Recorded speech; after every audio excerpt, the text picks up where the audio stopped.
Hi, ನಮಸ್ತೆ. Actually YouTube video ಮಾಡಬೇಕು ಅಂತ ತುಂಬ ಆಸೆ ಇತ್ತು.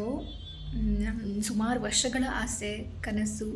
ಸೊ ಪ್ರತಿಯೊಬ್ಬರಿಗೂ ಇದ್ದೇ ಇರುತ್ತೆ, ಯೂಟ್ಯೂಬ್ ವೀಡಿಯೋ ಮಾಡಬೇಕು ಅಥವಾ ಸೋಷಲ್ ಮೀಡ್ಯಾದಲ್ಲಿ ವೀಡಿಯೋಸ್ ಮಾಡಿ ಹಾಕಬೇಕು, ವ್ಲಾಗ್ಸ್ ಮಾಡಬೇಕು, ಈ ಥರ ತುಂಬ ಆಸೆ ಎಲ್ರಿಗೂ ಕೂಡ ಇರುತ್ತೆ ಆಲ್ಮೋಸ್ಟ್. ಬಟ್ ನನಗೂ ಕೂಡ ಆಸೆ ಇತ್ತು ಯೂಟ್ಯೂಬ್ ವ್ಲಾಗ್ಸ್ ಮಾಡಬೇಕು, ವೀಡಿಯೋಸ್ ಮಾಡಬೇಕು ಅಂತ. ಬಟ್ ತುಂಬ ಚೆನ್ನಾಗಿ ಮಾಡಬೇಕು ಅಂತ ಅಂದ್ಕೊಂಡಿದ್ದೆ, ತುಂಬ ಚೆನ್ನಾಗಿ ಸ್ಟಾರ್ಟ್ ಮಾಡಬೇಕು ಅಂತ ಅಂದ್ಕೊಂಡಿದ್ದೆ.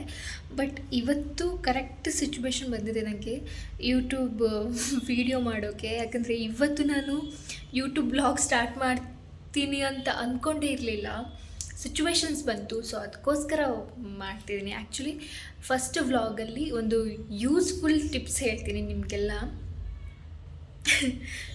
ಈ ಥರ ಯೂಟ್ಯೂಬ್ ಬ್ಲಾಗ್ ಮಾಡ್ತೀನಿ ಅಂತ ನಿಜವಾಗ್ಲೂ ನನ್ನ ಕನಸಲ್ಲೇ ಅಂದ್ಕೊಂಡಿರಲಿಲ್ಲ. ಹೇಳ್ತೀನಿ ಏನು ಅಂತ, ಒಂದು ಸೆಕೆಂಡ್.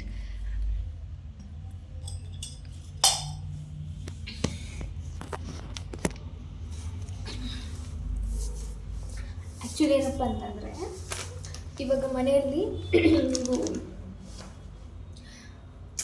ತಿಂಡಿ ಏನಾದರೂ ತಂದಿರ್ತೀರಲ್ವ, ತಿಂದಿರ್ತೀರಲ್ವ, ತಿಂಡಿ ಬ್ರೆಡ್ ಇರ್ಬೋದು ಅಥವಾ ಬಿಸ್ಕಿಟ್ ಪ್ಯಾಕೆಟ್ಸ್ ಇರ್ಬೋದು, ಅಥವಾ ಎಸ್ಪೆಷಲಿ ಈ ಥರ ಇರುತ್ತಲ್ವ. ಸೊ ಬ್ರೆಡ್ ತಿಂದಾದಮೇಲೆ ಅಥವಾ ತಿಂಡಿ ತಿಂದಾದಮೇಲೆ ಸೊ ಇದನ್ನು ಹೆಂಗೆ ಮುಚ್ಚೋದು ಅಂತ ಗೊತ್ತಾಗಲ್ಲ. ನಾವೇನು ಮಾಡ್ತೀವಿ, ಹಿಂಗೆ ಹಾಕ್ಬಿಟ್ಟು ಹಿಂಗೆ ಮಾಡಿಬಿಟ್ಟು ಎಲ್ಲೋ ಒಂದು ಕಡೆ ಹಿಂಗೆ ಇಟ್ಕೊಂಡ್ಬಿಡ್ತೀವಿ. ಬಟ್ ಸಮ್ಟೈಮ್ಸ್ ಏನಾಗುತ್ತೆ, ನೈಟ್ ಟೈಮಲ್ಲಿ ಜಿರಳೆ ಹೋಗೋದು, ಗಾಳಿ ಹೋಗೋದು, ಈ ಥರ ಎಲ್ಲ ಆಗುತ್ತೆ. ಬಟ್ ನನಗೆ ಇವತ್ತು ಹೊಳೆದಿದ್ದು ಇದು, ಈ ಥರನೂ ಮಾಡ್ಬೋದು ಅಂತ. ಸೊ ಈಸಿಯಾಗಿ ನಾನು ಹೇಳ್ಕೊಡ್ತೀನಿ. ಸೊ ಹೆಂಗೆ ಈ ಥರ ಪ್ಯಾಕೆಟ್ನ ಹೆಂಗೆ ಮುಚ್ಚೋದು, ಟೈಟಾಗಿ ಹೆಂಗೆ ಮುಚ್ಚೋದು ಅಂತ ನಾನು ಹೇಳ್ಕೊಡ್ತೀನಿ. ಸೊ ಇದು ಹಿಂಗಿರುತ್ತಲ್ವ, ಇದನ್ನು ಹಿಂಗೆ ಮಾಡಿ,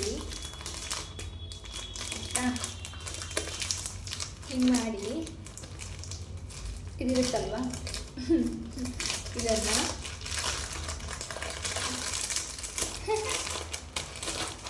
ಇಷ್ಟೇ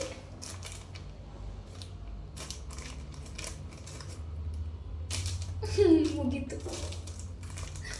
ಈ ಥರ ವ್ಲಾಗ್ ಮಾಡ್ತೀನಿ ಅಂತ ನಾನು ಅಂದ್ಕೊಂಡೇ ಇರಲಿಲ್ಲ. ಬಟ್ ಫಸ್ಟ್ ವ್ಲಾಗಲ್ಲಿ ಒಂದು ಟಿಪ್ಸ್ ಹೇಳಿಕೊಟ್ಟಿದ್ದೀನಿ ಅನ್ನೋ ಖುಷಿ ಇದೆ. ಸೊ ಇದೇ ರೀತಿ ಏನಾದರೂ ಆವಾಗ ಹೊಳಿದ್ರೆ ನನ್ನ ತಲೆಗೆ, ಸೊ ವೀಡಿಯೋ ಮಾಡಿ ಹಾಕ್ತೀನಿ.